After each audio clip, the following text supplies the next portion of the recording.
भारत में पत्थर सिर्फ पत्थर नहीं होते, प्रतिमाएं सिर्फ प्रतिमाएं नहीं होती।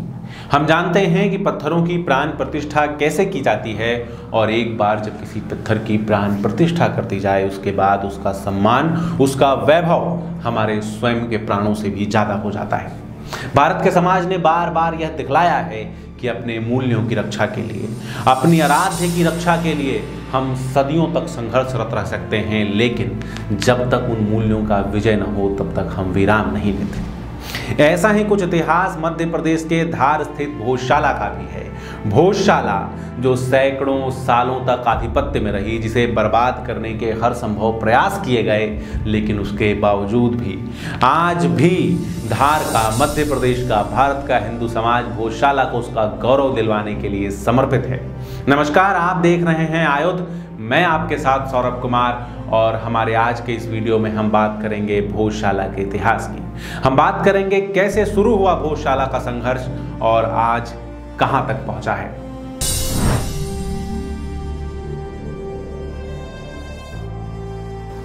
चौदहवीं सदी की शुरुआत है। भारत अपने वैभव के चरम पर है। भारत के पूज्य स्थलों की इमारतें इतनी ऊंची हैं जितनी ऊंची इमारतें विश्व के और किसी हिस्से में लोगों ने देखी भी नहीं होंगी। लेकिन इन इमारतों की ऊंचाई, इनकी खूबसूरती और इनमें भरे धन और वैभव ने बर्बरों को भी अपनी ओर आकर्षित करना शुरू कर दिया है। एक एक कर बर्बर भारत की भूमि पर हमला कर रहे हैं और यहाँ के वैभव को नष्ट करने की कोशिशों में लगे हैं। इसी दौरान 1305 में मालवा की धरती पर अलाउद्दीन खिलजी की एंट्री होती है। अलाउद्दीन खिलजी को रोकने के लिए राजा महकल देव और सेनापति गोगादेव हर संभव प्रयास करते हैं। अलाउद्दीन खिलजी धार स्थित भोजशाला पर कब्जा करने की कोशिश कर रहा है, भोजशाला को बर्बाद करने की कोशिश कर रहा है और राजा महकल देव की सेनाएं उनके सामने खड़ी हैं। भीषण युद्ध होता है। आखिर में राजा महकल देव और सेनापति गोगादेव अपने प्राणों का त्याग कर देते हैं। जब तक वो जीवित रहे वो अलाउद्दीन खिलजी को भोजशाला के नजदीक भी नहीं आने देते, लेकिन उनकी मृत्यु के बाद अलाउद्दीन खिलजी की सेनाएं भोजशाला में प्रवेश कर जाती हैं। भोजशाला की प्रतिमाओं को तोड़ा जाता है। जब अलाउद्दीन खिलजी की सेनाएं भोजशाला में प्रवेश करती हैं तो वहां रह रहे 1200 प्रकांड विद्वानों के गर्दन पर तलवार रखी जाती है। उनके गर्दन पर तलवार रख के उन्हें चुनने का अवसर दिया जाता है। उनसे कहा जाता है कि वह या तो कुरान चुने या अपने प्राणों से हाथ धो बैठे। यहाँ रहने वाले ये प्रकांड विद्वान वेदों का अध्ययन करते थे। इनका विश्वास भगवत गीता के श्लोकों पर था। वह जानते थे कि प्राण शरीर नश्वर है। उन्होंने अपना धर्म नहीं त्यागा, उन्होंने कुरान नहीं स्वीकारा और देखते ही देखते उनके सर धड़ से अलग कर दिए गए।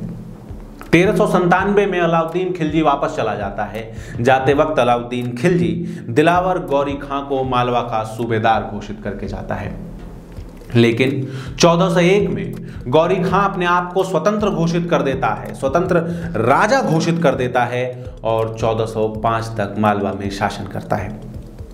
इस दौरान इतिहासकार फरिश्ता के अनुसार 17 साल से ज्यादा के प्रत्येक पुरुष की हत्या कर दी गई। जिस किसी ने भी इस्लाम स्वीकारने से इनकार किया उसके प्राण हर लिए गए। महिलाओं को बंदी बनाया गया, उन्हें चंद रुपयों में बेच दिया गया। दिलावर गौरी खां के बाद होशंग शाह गद्दी पर बैठा। होशंग शाह को तोड़ने फोड़ने का शौक और ज्यादा था। उसने राजा भोज के द्वारा बनाए गए बांध को भी तोड़ दिया। होशंग शाह के बाद गजनी खां ने गद्दी संभाली, लेकिन गजनी खां के साथ धोखा हुआ। उसके ही मंत्री महमूद खां ने उसकी हत्या कर दी और वो मालवा का सुल्तान पर बैठा। महमूद खां के समय भी मालवा को स्वतंत्र करवाने के प्रयास किए गए, भोजशाला को स्वतंत्र करवाने के प्रयास किए गए। राजा मेदनी राय और महकल देव के नेतृत्व में महमूद खां के साथ भीषण युद्ध हुआ। भोजशाला को स्वतंत्र करवाने के प्रयास किए गए, लेकिन वह असफल रहे। 1457 में महमूद खां ने भोजशाला को खंडित कर दिया गया। वहां स्थित प्रतिमा को जमीन में दफन कर दिया गया और जिन शिलालेखों पर भजन लिखे थे, जिन शिलालेखों में माता सरस्वती की स्तुति लिखी थी, उन्हीं शिलालेखों को जमीन पर बिछाकर उसके ऊपर मजार बनाई गई। शिलालेखों को जमीन में दबा दिया गया ताकि वहां से गुजरने वाले उसे अपने कदमों के तले रौंदते रहें। उन्हें लगा था कि भारत का स्वाभिमान भी, भारत के लोगों का गौरव भी उनके कदमों के तले रौंदा जाएगा। लेकिन इतिहास लौट कर आता है, समय अपने आप को दोहराता है। 425 वर्षों के बाद समय ने अपने आप को दोहराया। जिन परमार वंश के शासकों से इन मुगलों ने भोजशाला को वापस छीना था, उसी परमार वंश के राजा वापस आए। पुणे में 1724 में मराठा पेशवाई के उदाजीराव पवार के नेतृत्व में दोबारा युद्ध हुआ और मुगल हार गए। भोजशाला दोबारा पवार वंश के राजाओं के अधीन आया, लेकिन उन्होंने भोजशाला की तरफ कोई खास ध्यान नहीं दिया। 1724 से लेकर 1910 तक भोजशाला एक खंडहर के रूप में पड़ी रही। 1902-1903 में जब लॉर्ड कर्जन मालवा में आए तो भोजशाला की स्थिति के बारे में उन्होंने लिखा है कि भोजशाला का इस्तेमाल जानवरों को बांधने के लिए किया जा रहा था। यहां पर घास के ढेर रखे गए थे और आसपास गंदगी का ढेर लगा था। लॉर्ड कर्जन ने जब भोजशाला की इस अद्भुत कलाकृति को देखा, जब उन्होंने यहाँ पर आसपास की प्रतिमाओं को देखा, तो उन्होंने राजा से कहा कि इस स्थान को पुरातात्विक स्थल के तौर पर संरक्षित किया जाए। उसके बाद भोजशाला के संरक्षण का काम प्रारंभ हुआ। भोजशाला के आसपास से पशुओं को हटाया गया, सफाई। 1958-59 में भोजशाला की रिपेयरिंग भी की गई, दरारों को जोड़ा गया, पानी ना घुसे इसके लिए प्रबंध किए गए।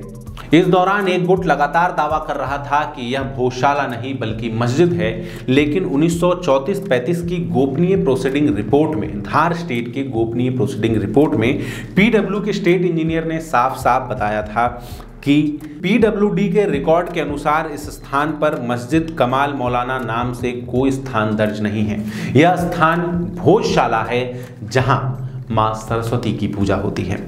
जनश्रुतियों की माने तो भोजशाला में नमाज पहली बार 1908-1909 में पढ़ी गई थी।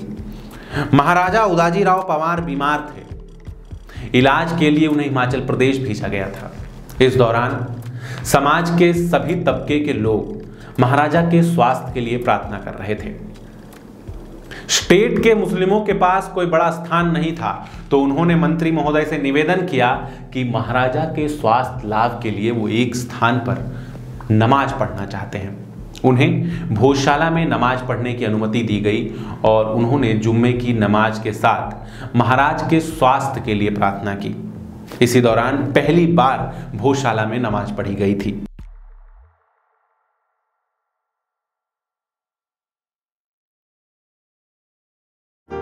लगातार जुड़े रहने के लिए आयुध को सब्सक्राइब जरूर करें।